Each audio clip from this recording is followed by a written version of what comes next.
The 5:30 a.m. alarm was a gentle chime in a penthouse that cost more than most people's lifetimes. Marcus Blackwood was already awake. His mind had been racing since 5, calculating percentages, projecting quarterly gains, strategizing the most important day of his career. Today was Takeover Day, Judgment Day. He swung his legs out of the king-sized bed, the Italian linen sheets pooling like liquid silver. The air was a precise 68 degrees.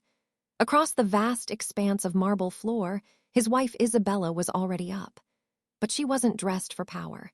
She wore a faded Columbia University sweatshirt and yoga pants, her blonde hair in a messy bun. She stared at a tablet, her brow furrowed. "Coffee," Marcus grunted. It wasn't a question. "Morning," she murmured, not looking up. "Machine's on." Marcus padded barefoot to the floor-to-ceiling window. 58 stories below, Manhattan was a grid of blinking ambition, the dawn sky a deep bruise over the East River. His city. "You seem stressed," he called over his shoulder, turning on the multi-jet shower. "Is it the museum gala, the guest list for the mayor? Don't worry, my assistant will handle it." "It's not the gala, Marcus," she said, her voice quiet but tight. "It's the Sterling Foundation ledgers. There are discrepancies in the trust statements from the Cayman accounts." Marcus rolled his eyes in the steam. The Sterling Foundation, her little charity project. When Isabella's father, Robert Sterling, a modest tech investor, had died 5 years ago, he'd left her a comfortable inheritance. Marcus had encouraged her to run the foundation. It kept her busy. It kept her out of his way while he did the real work, climbing the razor-sharp ladder at Global Logistics Dynamics, a corporate titan. "Let the accountants handle it, Belle," he said, stepping into scalding water. "That's what we pay them for. You're too brilliant for spreadsheets. Leave that to the number crunchers." He didn't hear her reply. 40 minutes later, Marcus was a monument to tailored ambition. He stood before the mirror, adjusting the dimple in his charcoal brioni tie. The suit was bespoke, the platinum cufflinks cold against his skin. At 44, he looked 35, all hard angles, sharp blue eyes, and the dark hair his mistress loved to touch. He strode back into the living area. Isabella was still at the kitchen island, laptop open. She looked pale. "Marcus, we need to talk. I called Arthur Vance last night." Marcus stopped, genuine annoyance flashing. Arthur Vance, her father's dusty old lawyer. "Isabella, I do not have time. Today is the single most important day of my professional life. The new CEO is landing." Global Logistics Dynamics had been acquired. A swift, silent, hostile takeover by a ghost, a private equity firm no one knew, SJ Holdings. For 3 weeks, the executive floor had been a nest of panic. Who was SJ? A hedge fund shark? A Silicon Valley prodigy? Marcus wasn't worried. He was the VP of Global Acquisitions, the rainmaker. The reason GLD was profitable enough to be a target. This new CEO wouldn't fire the golden goose. Today was his audition for CEO in waiting. "This is important," she insisted, her voice straining. "It's about our financial structures. Things aren't what they seem." He finally looked at her, really looked. The tired eyes, the coffee stain on her sleeve. This was the woman he came home to. He felt a sharp pang not of guilt but of profound impatience. He thought of Chloe Bennett, 26, sharp, hungry, currently waiting in her lobby in Soho, in an apartment he paid for. "Isabella," he said, softening his voice to the tone used for confused children. "Whatever it is, it can wait until tonight. I promise. We'll open that Bordeaux you love." He kissed the top of her head. Her hair smelled like shampoo, nothing more. He grabbed his ostrich leather briefcase. "I'll be late, don't wait up." "Marcus, wait," she called, standing. I need you to know, whatever happens today." "Gotta go, honey. Love you." The private elevator doors dinged open. As they slid shut, he was already on his phone. Chloe, 5 minutes out. Wear the emerald green dress. No, not the teal. The one that makes people forget their own names. I want you to make an impression. He hung up. A genuine smile touched his lips. Today wasn't about securing his future. It was about unveiling it. He'd been grooming Chloe for months, feeding her intelligence, letting her shadow his biggest deals. The old guard at GLD saw her as a pretty distraction. Marcus saw her as his upgraded partner. He'd even fabricated a title for her, Special Strategic Liaison. Today, he would introduce her to the new CEO as his indispensable protégé. She was a reflection of his taste, his power, his vision. She was perfect. His black Maybach slid to the curb on Green Street. Chloe emerged and Marcus's breath caught. The emerald dress was a weapon. It clung to every curve. Her black hair was a sleek waterfall. She was pure, uncut ambition. "Good morning, Mr. Blackwood," she purred, sliding in her perfume. Something expensive and dangerous filling the cabin. "Good morning, Miss Bennet," he replied, his hand immediately finding her knee, squeezing. "Ready to meet the new king." "I am," she whispered, leaning in, "but I think he's already right here." Marcus laughed, a deep, satisfied sound. He was an apex predator, and today was the hunt. He pitied the old executives wringing their hands in the boardroom. They had no idea how the game was played. But Marcus Blackwood, in his colossal arrogance, had forgotten the first rule of the jungle. There is always a bigger predator, and sometimes it's the one you've been sleeping next to for 10 years. The 72nd floor boardroom at GLD Tower was designed to humble kings. A 30-foot slab of black onyx served as the table. One entire wall was glass, offering a god's view of the financial district. The mood inside was funeral solemn. Marcus and Chloe were the last to arrive, a deliberate power move. "Marcus," hissed David Chen, the CFO, a man who looked like he hadn't slept since the Takeover news broke. "You're cutting it close. SJ is due at 9 sharp. "Relax, David," Marcus said, striding to his seat 2 down from the head. He pulled out the chair beside him for Chloe. The gesture was a thunderclap in the silent room. Maria Gonzalez, the COO and a 25-year veteran, raised a sculpted eyebrow. "Chloe, this is a Tier 1 executive briefing. Is your presence required?" Marcus smiled, all teeth. "Miss Bennet is my new special strategic liaison. She authored the Q4 projections that SJ Holdings found so compelling. She's here at my direct request." Chloe sat, radiating a confidence that was 90% his reflected light. She placed a sleek green notebook on the onyx, a jarring, vibrant splash of color. The room buzzed with nervous whispers. "I heard SJ is a 30-year-old crypto billionaire from Miami." "No, my contact says it's old Boston money. The Sterlings." "The Sterlings. I thought they were small time." "Whoever it is, they bought us with a single wire transfer. No debt. Who does that?" Marcus just listened, his smirk a secret. He'd already back-channeled his loyalty via the transition team. He'd sent a private memo, subtly suggesting his colleagues' departments were bloated and inefficient while highlighting his own division's flawless metrics.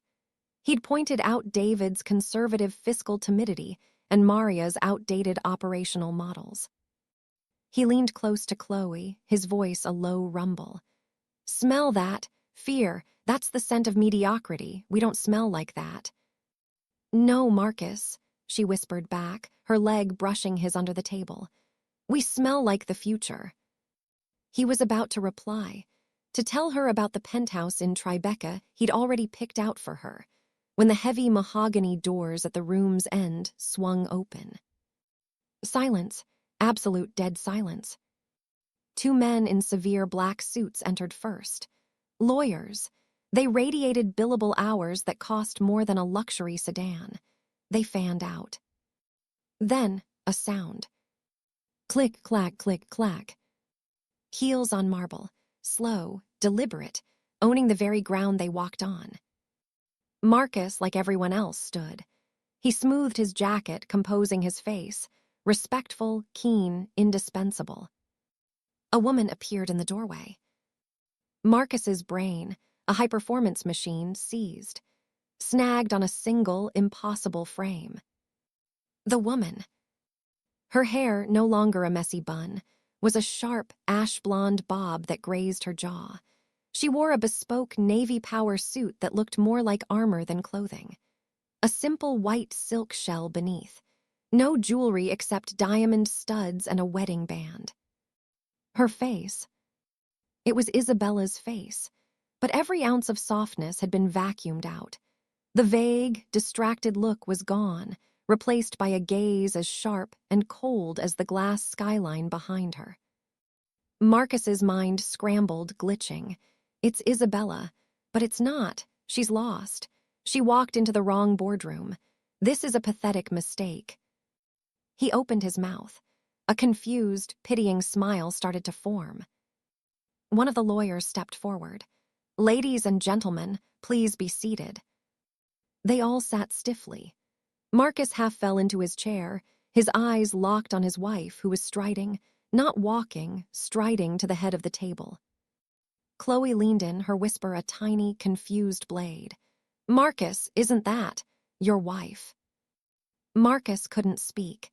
His throat had sealed shut. The blood roared in his ears like a tidal wave. The woman reached the head. She placed a slim titanium laptop on the onyx. She surveyed the room. Her gaze swept past David, past Maria, past the other petrified VPs. Then her eyes landed on Marcus. They paused for one excruciating second. No recognition, no anger, no betrayal, nothing. It was the look a CEO gives an outdated printer. Then her eyes slid to Chloe, to the emerald dress, to Chloe's hand, which had protectively gripped Marcus's forearm. For a nanosecond, the corner of the woman's mouth twitched. Not a smile, the ghost of one. The lawyer spoke again. "It is my honor to introduce the sole proprietor of SJ Holdings, the new chairwoman and chief executive officer of Global Logistics Dynamics, Ms. Isabella Sterling." Sterling, her maiden name. SJ Holdings, Sterling Jennings. The name hit Marcus like a physical blow to the chest. David Chen's jaw hung open. Maria Gonzalez looked slapped. Isabella Sterling smiled, a bright, cold, reptilian thing. "Good morning. I apologize for the abrupt transition. It was necessary." Her voice was clear, strong, bearing zero trace of the quiet murmur he'd heard 3 hours ago. "Now, let's get to work. I've reviewed the Q4 projections. Frankly, I am appalled." Her eyes found Marcus again, and this time they held. Especially in global acquisitions. The world in Marcus Blackwood's head shrank to a single, pulsing point of sound, the echo of her heels. The air, once perfectly chilled, now choked him. His Brioni suit felt like a woolen coffin. "Mark," Chloe whispered, her voice sharp with panic. "What is happening?" "Not now," he hissed, his voice cracking. Ms. Sterling plugged in her laptop. The massive screen behind her flickered to life. Not a welcome slide. A spreadsheet. A terrifyingly complex web of numbers and flowcharts. "Let's begin with the obvious," she stated. GLD is a bloated, inefficient relic. For 3 years, it has been systematically mismanaged and, in some cases, actively defrauded. She clicked, a graph appeared. A red line, expenses, skyrocketed. A blue line, revenue, flatlined. The numbers you reported to shareholders were fiction. A creative, illegal fiction. David Chen found his voice. "Ms. Sterling, our books are audited by PricewaterhouseCoopers." "Yes," she cut him off, not looking his way. "I also know your lead auditor, Mr. James Hopper, is your wife's cousin, a fact omitted from conflict disclosures." David turned the color of old parchment. "And you, Ms. Gonzalez." Isabella turned to the COO. Your logistics network still uses software from 2004.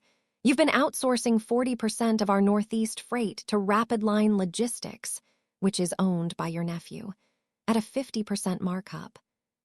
Maria recoiled as if struck. This was not a meeting, it was a surgical strike. She was dismantling them with brutal, precision-guided evidence, wire transfers, shell company registrations, emails. Marcus sat frozen. The discrepancies she'd mentioned this morning, Arthur Vance, it wasn't a mistake. It was intelligence gathering. She hadn't been flustered. She'd been confirming. His mind flashed a horrific slideshow, her on her laptop late at night. He'd assumed Pinterest. The spa weekends. The charity trip to San Francisco last month. Not a spa, not a charity. Silicon Valley, meetings with AI logistics firms. She'd been building her case. And the money, the comfortable inheritance. He'd assumed a few million in a trust. He had been catastrophically, epically wrong. Robert Sterling hadn't been a minor investor. He'd been a silent architect of the tech boom, an early angel in companies that became household names. Marcus had married one of the wealthiest women in the nation and treated her like a moderately competent intern. And now, Isabella said, her voice dropping to a dangerous register, we come to the star of the show, global acquisitions. The screen changed. A photo of Marcus at a charity golf tournament. Then, a list of expenses. Mr. Marcus Blackwood. His name in her mouth sounded alien, clinical. You are a fascinating case. Your acquisition numbers are impressive, almost, impossibly so. Click. Let's examine the Horizon Partners account. Your crown jewel, 22% of new revenue last quarter. Click.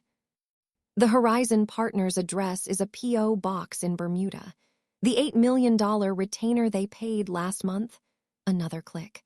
A complex financial flowchart. Traces back to a private trust in the Cayman Islands. She zoomed in. The trust name, Sterling JNNINGS Family Trust B. Her trust. You've been cooking the books, she said, her voice soft as falling ash. You've been inflating your value by moving my money into company coffers disguised as client payments, all to make yourself look like a genius, all to justify. Click. The screen filled with invoices. A lease for a Soho loft. Receipts from Tiffany & Co. for a diamond tennis bracelet.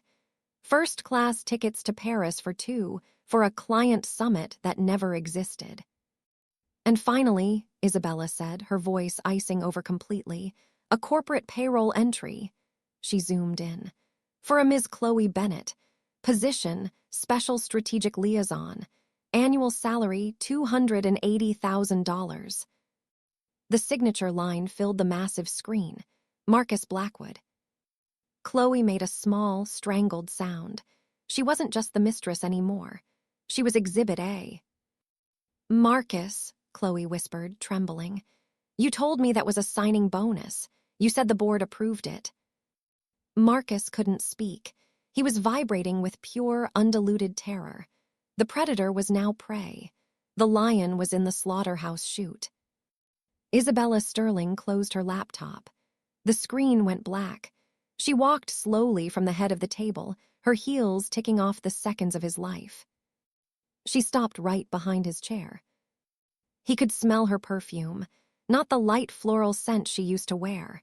This was dark, expensive, smoky, sandalwood and cold ambition. She leaned down. Her mouth was an inch from his ear. The rest of the room dissolved. You thought I was Dacre, she whispered, the words for him alone. A hot, private poison. You thought I was a hobby. You thought I was just the wife. He shuddered, a full-body tremor. You, she continued, her breath warming his skin, were a case study, Marcus, to see how much incompetence and arrogance I could tolerate before intervening. My tolerance reached its limit last March, when you used my money to buy an apartment for your 26-year-old protégé. She straightened, addressing the room, her voice back to steel. David, Maria, you're terminated. Your breach of fiduciary duty is profound. Security will see you out. Contest this and I file criminal charges. Understood. They nodded, broken.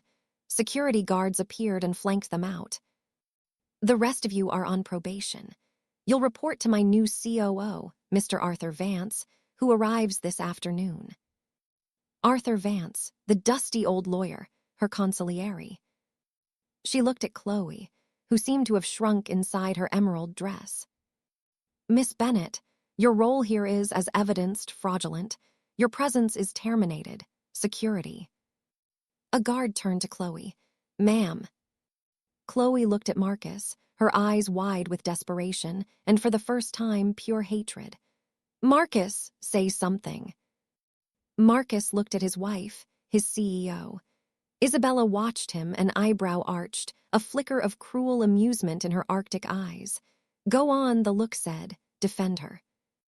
Marcus Blackwood looked down at the black onyx, at his own ruined reflection. He said nothing. A sob escaped Chloe. You, bastard. She grabbed her green notebook and stumbled out. Now it was just him and the remaining VPs, all staring at their hands. And you, Mr. Blackwood, Isabella said, tapping a pen. You're not fired. Marcus's head snapped up. An insane, fragile spark of hope flickered. She still. Oh no, she said, reading his mind. Firing you is a gift. You don't get gifts. She smiled. It was the coldest thing he had ever witnessed. You get to stay. You will report directly to me. Your Global Acquisitions Division is dissolved. Your new title is Special Projects Coordinator. Your first project. She leaned forward, her palms flat on the onyx. You will personally oversee the full audit and liquidation of every fraudulent account you created. You will undo, line by line, every lie you told. And you will do it from the records department, on the 4th floor. She let that sink in. The 4th floor, where they stored paper archives. You will come here every day. You will park in the public garage. You will get your own coffee. And you will watch me turn my company into something you could never even comprehend. She stood, gathering her laptop. And when you have cleaned up every last speck of your mess, she finished, her voice dropping to a final, absolute whisper. Then, and only then, will I fire you. She turned. Meeting adjourned. Click, clack, click, clack.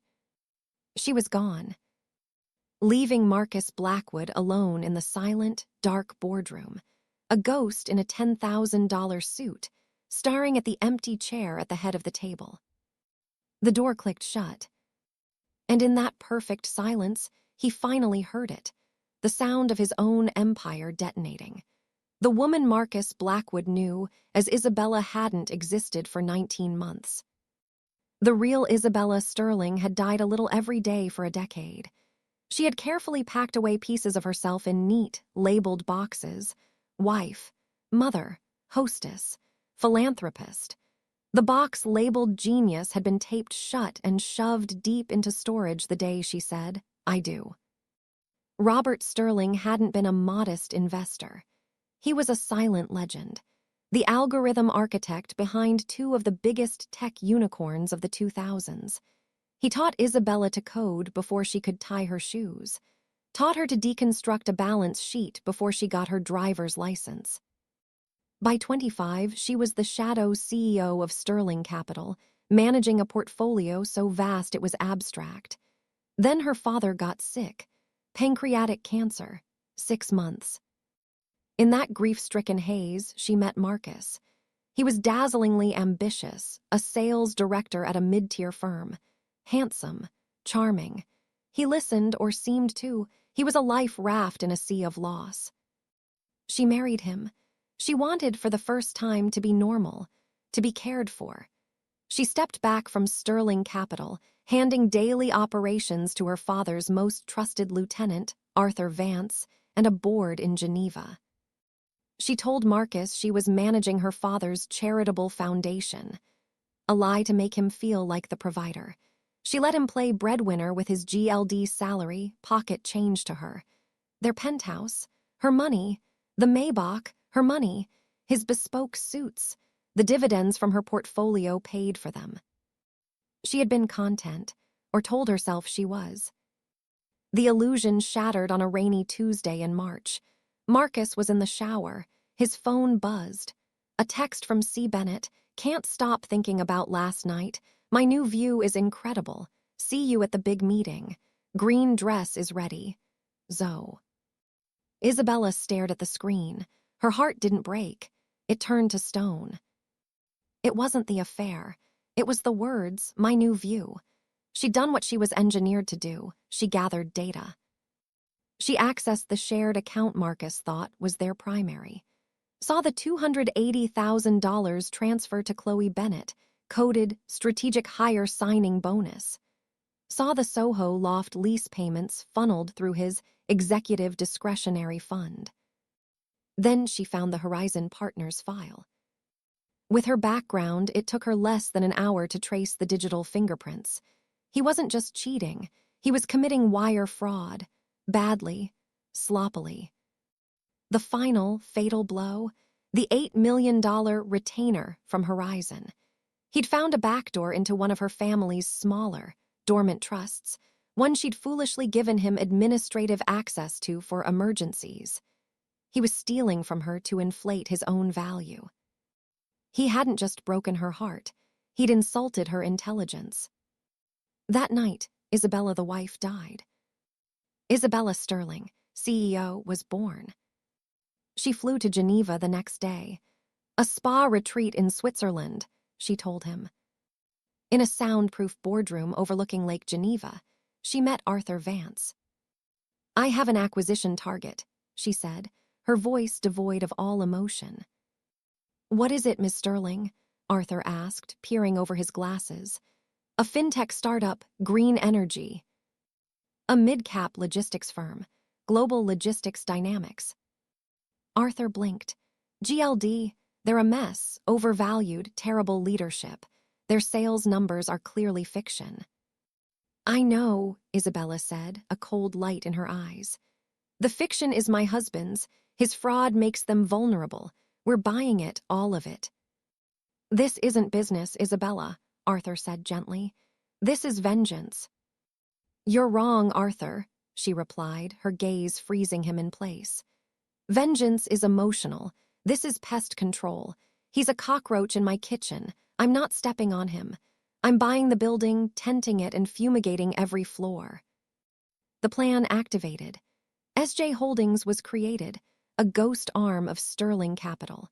They bought GLD stock in silent, relentless blocks, using Marcus's own inflated reports to justify the high price to other sellers.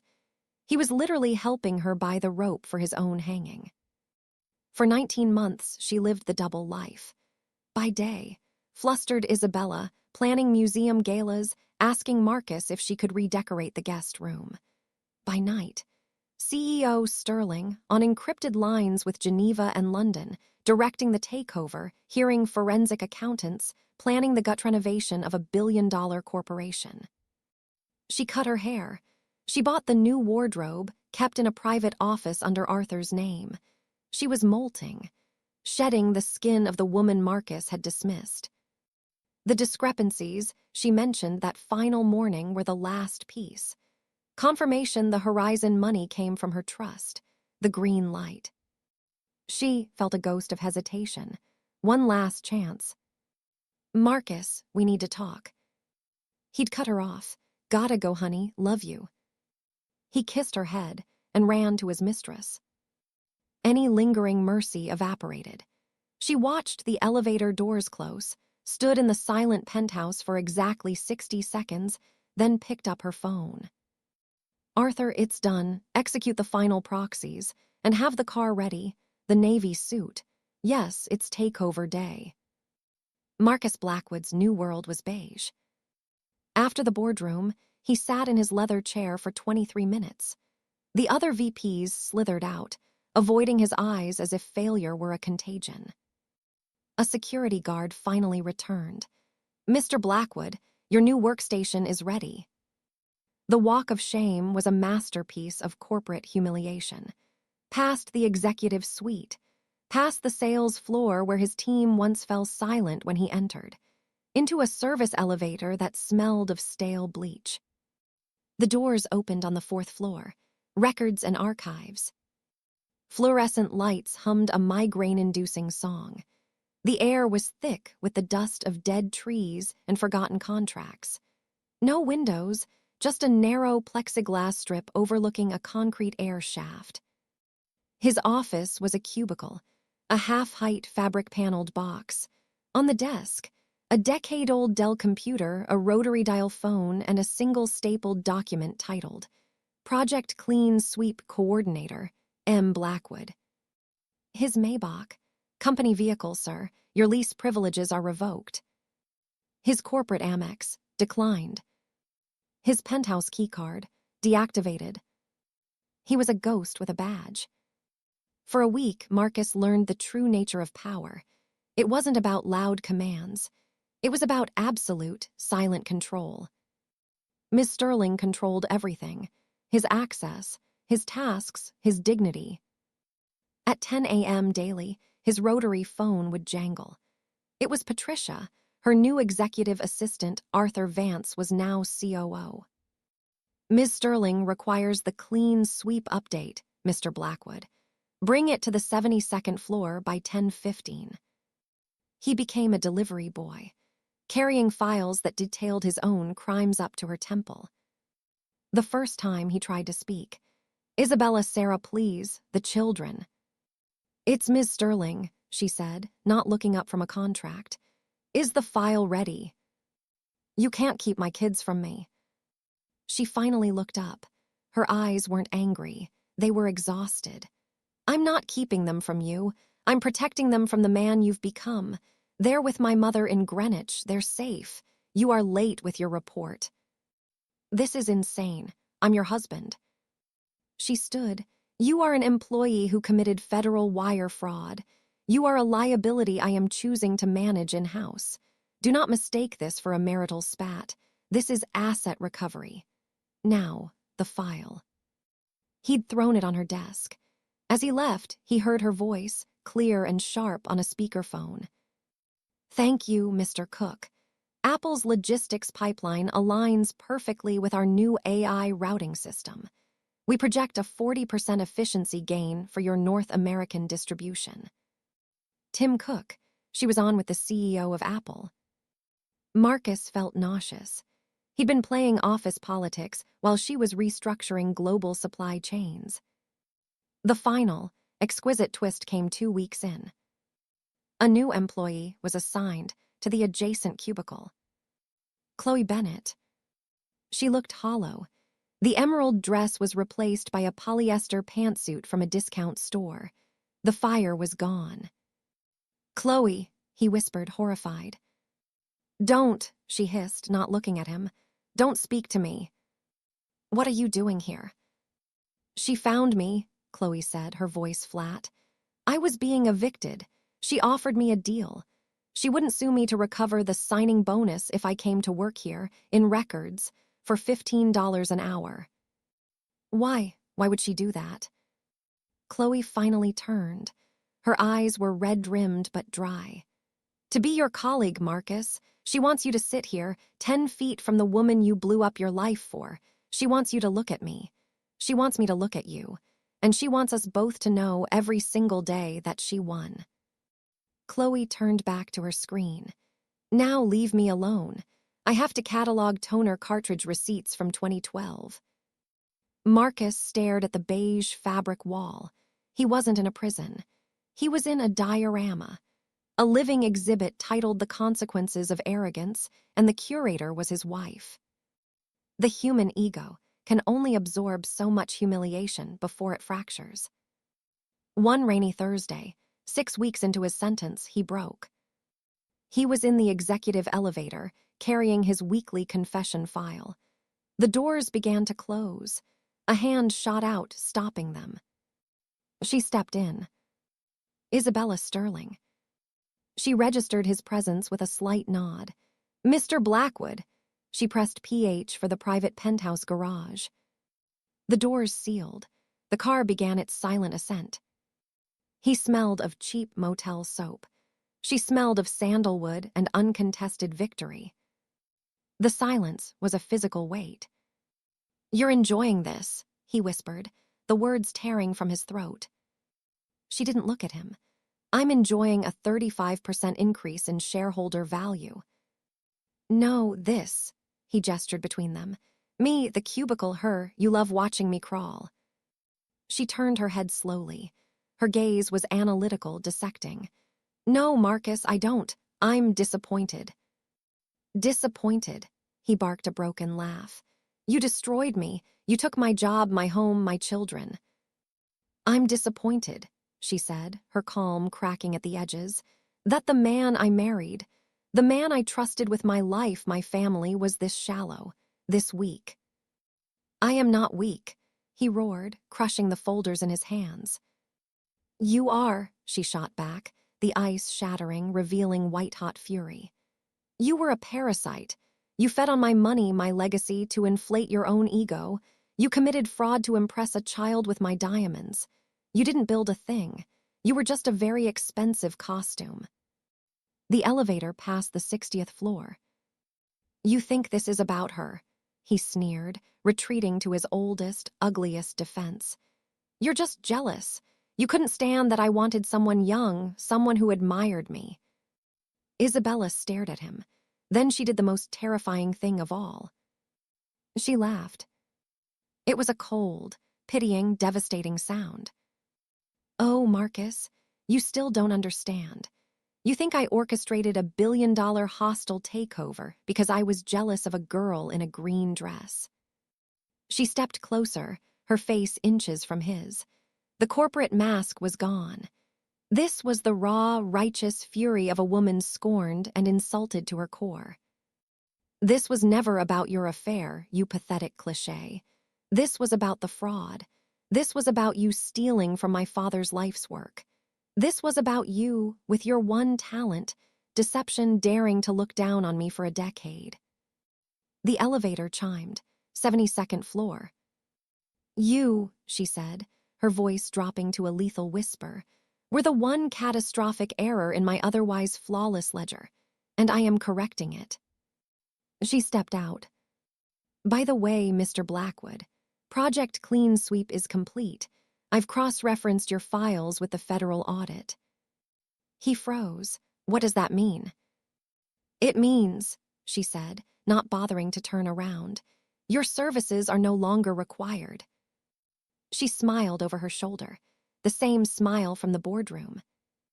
"You're fired." The doors slid shut. Fired. It should have been relief, but as the elevator began its descent, he understood. She didn't need him in the cubicle anymore. She had her confession. She had her evidence. She had him. When the doors opened on the glittering marble lobby, two men in cheap suits were waiting. They stood with the easy authority of those who cuff people for a living. "Marcus Blackwood." He dropped the files. "You're under arrest for wire fraud, embezzlement, and conspiracy to commit securities fraud." The cold metal bit into his wrists. As they led him away, he looked up, past the atrium toward the 72nd floor. He couldn't see her, but he knew. The architect was always watching her design unfold. The Mr. Stern clerk watched from behind her cubicle wall as they marched him out. Chloe Bennett didn't smile. She just watched. And then, very slowly, she went back to typing. Upstairs, Isabella Sterling stood at her glass wall, watching the tiny figures below. A black sedan pulled away. Arthur Vance entered, holding a tablet. "The arrest is proceeding.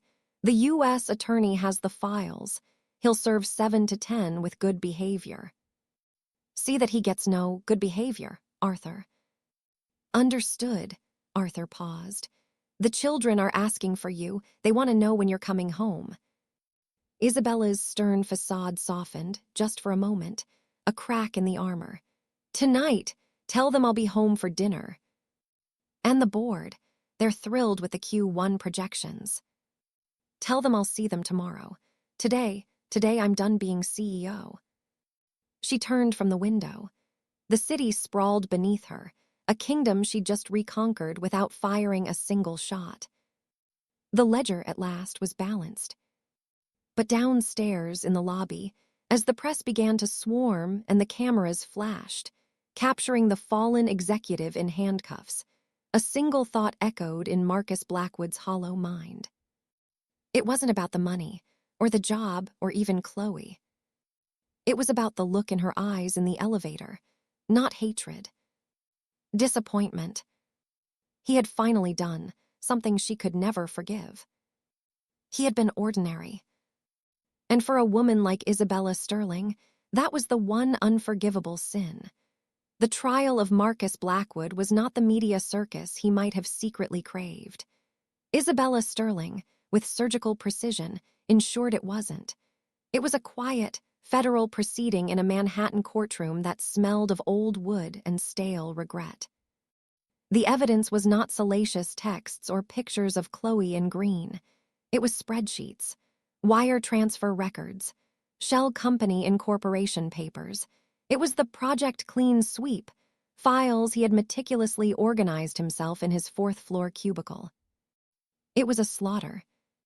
He was charged with 4 counts of wire fraud, 2 counts of embezzlement, and 1 count of conspiracy to commit securities fraud. His high-priced lawyer, paid for by the last-ditch sale of his vintage Patek Philippe, one asset Isabella hadn't known about, tried a desperate strategy. My client was a pawn, the lawyer argued, packing before the jury. A man manipulated by a vengeful ex-wife who used her vast resources to set him up. This is not justice. This is a billionaire's personal revenge, dressed in a federal suit. The prosecution, led by a razor-sharp attorney who happened to be Arthur Vance's goddaughter, simply sighed. She played the recording from the boardroom meeting, the one where Isabella laid out the Horizon Partners fraud. She displayed the lease for the Soho loft, the Tiffany receipts. Then she called her first witness. Chloe Bennett took the stand. She wore a simple gray dress. Her hair was pulled back. She looked like what she was, a former accessory who had become a cautionary tale. Miss Bennett, the prosecutor asked gently, did Mr. Blackwood tell you the $280,000 payment was a legitimate signing bonus? Yes, Chloe said, her voice clear. He said the board had approved it, that I was a vital strategic hire. Did he tell you the Soho apartment was a corporate lease for entertaining clients? Yes, he said it was part of my compensation package. Did you at any time suspect you were part of a fraud? Chloe looked directly at Marcus. Her gaze was empty of the hatred he'd seen in the boardroom. Now there was just pity. No, I believed him. He was a powerful man, a vice president. I thought he was my mentor. Whether it was true or not didn't matter. It was believable. It painted Marcus as the sole architect, the master manipulator. Chloe was just another victim. The defense had nothing. Marcus's own memos bragging about the Horizon deal were entered into evidence. His signature was on every fraudulent document. The jury deliberated for 3 hours. Guilty on all counts. The judge, a woman with silver hair and eyes that had seen every flavor of greed, looked down at him. Mr. Blackwood, you were a man who had everything, a prestigious career, a family, the trust of your colleagues. You squandered it not out of need, but out of vanity. You stole from your partners. You stole from your wife. You defrauded shareholders to fund a lifestyle of deceit. It is the judgment of this court that you be sentenced to 96 months in a federal correctional institution. 8 years. The gavel fell. The sound was final, absolute. Marcus, in his off-the-rack suit, didn't crumple. He just deflated, like a balloon with all the air let out. Isabella was not in the courtroom. At that exact moment, she was standing on the balcony of the New York Stock Exchange, surrounded by confetti and flashing cameras. Global Logistics Dynamics, restructured, rebranded, and merged with the tech division of Sterling Capital, was relaunching under a new ticker, SJL. The share price opened at $47. It hit $89 in the first hour. She stood tall in a crimson dress, flanked by a beaming Arthur Vance and her new, hand-picked board. The headlines would call her the logistics queen, the billionaire who bought back her kingdom. A reporter shouted over the din, "Ms. Sterling, your ex-husband was just convicted. Any comment?" Isabella didn't flinch. She turned, gave the cameras a bright, professional smile. "Sterling Jennings Logistics is focused entirely on the future. We have zero tolerance for the unethical practices of the past. We're thrilled to be moving forward." She had, in the end, erased him from the narrative. He was now just a footnote, a cautionary tale in her corporate legend. The aftermath was tidy, brutal, and complete. David Chen, the former CFO, faced a civil suit from the company. He settled by forfeiting his entire pension and stock portfolio, a sum north of $4 million. He moved to Florida and sold timeshares. Maria Gonzalez, the COO, was sued by shareholders. Her nephew's logistics company was shut down for fraud. She declared bankruptcy. The last anyone heard, she was managing a truck stop in Nevada. Chloe Bennett completed her 6-month probation in the records department. On her last day, a courier brought her an envelope. Inside was a cashier's check for $50,000 and a note on plain cardstock, for silence, for moving on. I.S. Chloe cashed the check. She left New York that afternoon. She was last seen in Los Angeles, trying to get a real estate license. As for Marcus Blackwood, Federal Correctional Institution, Odysville was a minimum security camp, but it was still a cage. His days were a monotonous loop of counting inventory in the prison library. His nights were spent in a bunk, listening to men snore. He had one visitor in the first year, his mother. She cried the entire time. He told her not to come back. He tried to write to his children. The letters were returned, unopened. Returned to sender, stamped on the envelope in what he recognized as Arthur Vance's precise handwriting. The greatest punishment was the silence, the oblivion. The world moved on without him. When he occasionally saw a business magazine in the library, her face was on the cover. Isabella Sterling, the self-made billionaire who reinvented supply chains. The articles never mentioned him. He had become what he feared most, irrelevant. Isabella Sterling left the stock exchange frenzy and flew by private helicopter to Greenwich. The estate was not a cold penthouse, but a sprawling, warm home filled with light and the sound of her children's laughter. She changed out of the power dress into soft jeans and a cashmere sweater. She went upstairs to the playroom. Her son, Leo, 8, and her daughter, Sophie, 6, were building an elaborate spaceship out of Legos. "Mommy," they screamed in unison, launching themselves at her. She fell to her knees and gathered them, burying her face in their hair, breathing in the scent of bubblegum, shampoo, and childhood. She held them for a long, long time. This was the asset no one could quantify. This was the ledger that mattered. "Did you win your meeting, Mommy?" Leo asked, pulling back, his eyes serious. Isabella looked at her children. She saw her father's intelligence in Leo's eyes. She saw her own stubborn hope in Sophie's smile. "Yes, sweetheart," she said, her voice thick with an emotion she rarely allowed herself. "I won. The company is safe now. Our family is safe." That night, after the children were asleep, she sat in her father's old study. The room smelled of old books and cedar. Arthur Vance joined her, handing her a glass of bourbon. "The last of the civil suits are settled," he said. "The board is ecstatic. The stock is stable. You've done it, Isabella, completely." She swirled the amber liquid, watching the firelight catch it. "He'll be out in 5 years with good behavior." "He won't get good behavior," Arthur said quietly. "I've seen to it." She nodded, sipping the bourbon. It burned a clean path down her throat. "The children are asking about him." "What did you tell them?" "I told them their father made some very bad choices and has to be away for a while. That it's not their fault. That we love them." She looked at the fire. "It's the truth." Arthur was silent for a moment. "Do you ever regret it, the scale of it?" Isabella set her glass down. She thought of the text message, the green dress. The way Marcus had kissed her head that last morning, his mind already miles away with his mistress. "No," she said, the word final as a judge's gavel. "I regret marrying him. I regret letting him make me small for 10 years. I don't regret reclaiming what was mine." She stood, walking to the window. The grounds were dark and peaceful. "He didn't just cheat on me, Arthur. He cheated on our life. He treated our marriage, our home, my father's legacy, like a line item on an expense report he could fudge. I didn't destroy him. He was already hollow. I just turned on the lights so everyone could see." Arthur finished his drink. "What now?"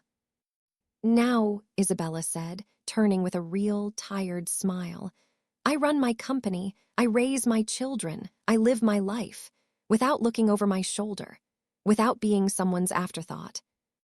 5 years later, the gates of FCI Odysville slid open with a metallic groan. Marcus Blackwood stepped out into the weak autumn sunlight, carrying a plastic bag containing his personal effects. A cheap watch, a wedding band he no longer had the right to wear, and $200 in gate money. He was 50 years old. He looked 65. His hair was thin and gray. His suit, the one he'd been arrested in, hung on him. No one was there to meet him. He took a bus to Port Authority, then a train to Manhattan. The city had changed. New buildings pierced the sky. Screens displayed news feeds he didn't recognize. He walked aimlessly, a ghost in a city that had once been his kingdom. He found himself standing across the street from the GLD Tower.